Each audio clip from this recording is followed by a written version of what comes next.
বন্ধুরা, আপনারা কি সোহাগকে চেনেন? সোহাগ মাসে ৫০,০০০ টাকা বেতন পায়। কিন্তু মজার ব্যাপার হলো, মাসের ১ তারিখে তাকে দেখলে মনে হয় সে যেন কোনো কোম্পানির মালিক। বেতন ঢুকতেই সে ভাবে, আরে, আমি তো বড়লোক হয়ে গেছি। তারপর শুরু হয় তার রাজকীয় জীবন। ২ তারিখে দামি রেস্টুরেন্টে ডিনার, ৫ তারিখে বন্ধুদের নিয়ে ঘুরতে যাওয়া, ১০ তারিখে ইএমআইতে নতুন ফোন কেনা। সব মিলিয়ে সোহাগের জীবন যেন সিনেমার হিরোর মতো। কিন্তু সমস্যা শুরু হয় মাসের ১৫ তারিখ থেকে। ঠিক তখনই সোহাগের চেহারা বদলে যায়, যেন বাতাস ছাড়া বেরুন। পকেট ফাঁকা, বিকাশ ব্যালেন্স শূন্য। তারপর সে ছুটে যায় চা দোকানে। সেখানে গিয়ে তার ২ বন্ধু রাকিব আর সুমনের কাছে বলে, দোস্ত, একটু টাকা ধার দে, এই মাসটা কোন মতে পার করে দেই, পরের মাসে বেতন পেলেই দিয়ে দেব। কিন্তু মজার বিষয় জানেন, রাকিব আর সুমনের অবস্থাও একই। তাদেরও মাসের মাঝামাঝি এসে পকেট শুকিয়ে যায়। এখন প্রশ্ন হল, আপনার আশেপাশেও কি এমন মানুষ আছে? নাকি মাসের শেষে আপনিও পকেট হাতড়ান? বন্ধুরা, ছোটবেলা থেকে আমরা একটা কথা শুনে এসেছি, চাকরি করে নাকি কেউ ধনী হতে পারে না। এই কথা শুনতে শুনতে আমাদের মাথায় এমন ভয় ঢুকে গেছে, আমরা বিশ্বাসই করতে পারি না যে ২০,০০০ বা ৩০,০০০ টাকা বেতন দিয়েও ফাইন্যান্সিয়াল ফ্রিডম সম্ভব। আমাদের মনে হয় ধনী হতে হলে লটারি লাগবে, অথবা বিশাল ব্যবসা করতে হবে। কিন্তু সত্যি কথা হল, ধনী হওয়ার জন্য বড় বেতন না, দরকার সঠিক মানসিকতা এবং টাকা ব্যবস্থাপনা। আজকে আমি আপনাদের এমন কিছু বাস্তব নিয়ম বলবো, যা মানলে আপনি অল্প বেতনে সোহাগ না হয়ে একজন স্মার্ট ইনভেস্টর হয়ে উঠবেন। চলুন শুরু করি। ১ নাম্বার, রাতারাতি ধনী হওয়ার ফাঁদ থেকে দূরে থাকুন বন্ধুরা। জীবনে সবচেয়ে বড় ভুল হল শর্টকাটে ধনী হওয়ার চেষ্টা। অনেকেই ভাবে একটা অ্যাপ আছে, এখানে টাকা ঢাললেই ডাবল হয়ে যাবে। সোহাগও ঠিক এমনটাই করেছিল। সে ইউটিউব/ফেসবুকে বিজ্ঞাপন দেখে betting app, casino type game, investment স্কিমে টাকা লাগায়। প্রথমে ২-১ বার ভাগ্য ভালো থাকায় কিছু টাকা জেতে। তারপর লোভ বেড়ে যায়।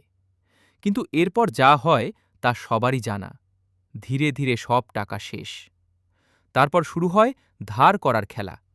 বন্ধুর কাছ থেকে ধার, আত্মীয়ের কাছ থেকে ধার, শেষে ঋণের পাহাড়।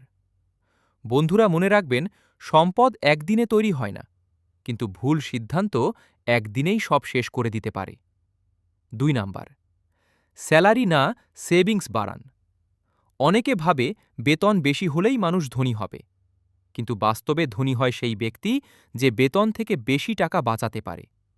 ধরুন, একজন মাসে ২০,০০০ টাকা আয় করে। সে হিসেব করে চলে, খরচ কমায়, মাস শেষে ৫,০০০ টাকা জমায়। অন্যদিকে আরেকজন মাসে ৫০,০০০ আয় করে, কিন্তু শখের নামে রেস্টুরেন্ট, শপিং, ঘোরাঘুরি করে, শেষে মাস শেষে জমাতে পারে মাত্র ১ থেকে ২,০০০। এখন বলেন, ৫ বছর পরে কার কাছে বেশি টাকা থাকবে? অবশ্যই প্রথম জনের। কারণ টাকা আসা বড় কথা না, টাকা থাকা বড় কথা। আর একটা সহজ নিয়ম মনে রাখবেন, আপনার বিনোদন আর শখের খরচ যেন মোট আয়ের ২০% এর বেশি না হয়। ৩ নাম্বার, হেলথ ইন্স্যুরেন্সকে অবহেলা করবেন না। অনেকে বলে, আমি তো সুস্থ, আমার ইন্স্যুরেন্স লাগবে কেন? বন্ধুরা, অসুখ বলে আসে না। ধরুন, একজন মানুষ খুব ভালোভাবে সংসার চালাচ্ছিল, কিন্তু হঠাৎ তার পরিবারের একজন সদস্য গুরুতর অসুস্থ হয়ে পড়ল। প্রাইভেট হাসপাতালে ভর্তি করতে হল। ৩ থেকে ৪ দিনের মধ্যেই খরচ গেল কয়েক লাখ টাকা। এরপর সব জমানো টাকা শেষ। তারপর ঋণ।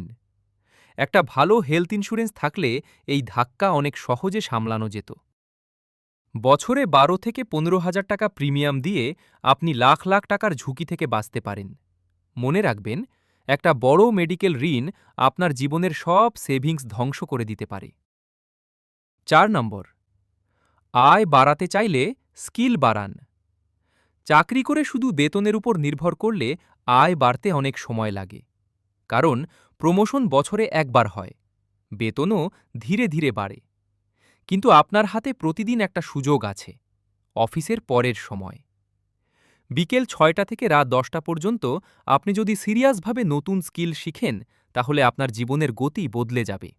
যেমন ভিডিও এডিটিং, গ্রাফিক্স ডিজাইন, ২D animation, YouTube thumbnail design. Freelancing শিখতে কাজ শুরু করুন। প্রথমে ছোট ইনকাম হবে, কিন্তু ধীরে ধীরে এটা বড় ইনকামে রূপ নেবে। একসময় চাইলে টিম বানিয়ে এজেন্সিও খুলতে পারবেন। ৫ নাম্বার, ইনকাম বাড়লে খরচ বাড়াবেন না বন্ধুরা। অনেকেই একটা ভুল করে ইনকাম বাড়লেই তারা খরচ বাড়িয়ে দেয়। এই জিনিসকে বলা হয় লাইফস্টাইল ইনফ্লেশন। প্রমোশন পেলেই নতুন ফোন, সাইড ইনকাম বাড়লেই বাইক ইএমআই, তারপর দামি শপিং। কিন্তু এগুলো আসলে আপনাকে ধনী বানায় না, বরং আপনার টাকা শেষ করে দেয়। কারণ এগুলো হলো লায়াবিলিটি, যা আপনার পকেট থেকে শুধু টাকা বের করে। বুদ্ধিমান মানুষ কি করে? ইনকাম বাড়লে খরচ বাড়ায় না, বরং সেই অতিরিক্ত টাকা SIP, mutual fund, savings, investment এগুলোর মাধ্যমে ভবিষ্যতের জন্য কাজ করায়। এভাবেই ধীরে ধীরে কম্পাউন্ডিং ম্যাজিক শুরু হয়। বন্ধুরা, এই ৫টা নিয়ম যদি আপনি সত্যি সত্যি মানেন, তাহলে আপনার বেতন ২০,০০০ হলেও আপনি সোহাগের মতো মাসের শেষে ফকির হবেন না, বরং ধীরে ধীরে আপনার জীবনে টাকা জমবে, ইনকাম বাড়বে, আর একদিন আপনি নিজেই ফাইন্যান্সিয়ালি স্বাধীন হয়ে যাবেন। ভিডিওটা যদি আপনার কাজে লাগে তাহলে একটা লাইক দিন, চ্যানেল সাবস্ক্রাইব করুন, আর এমন আরও ভিডিও পেতে বেল আইকন অন করে রাখুন। আল্লাহ হাফেজ, দেখা হবে পরের ভিডিওতে।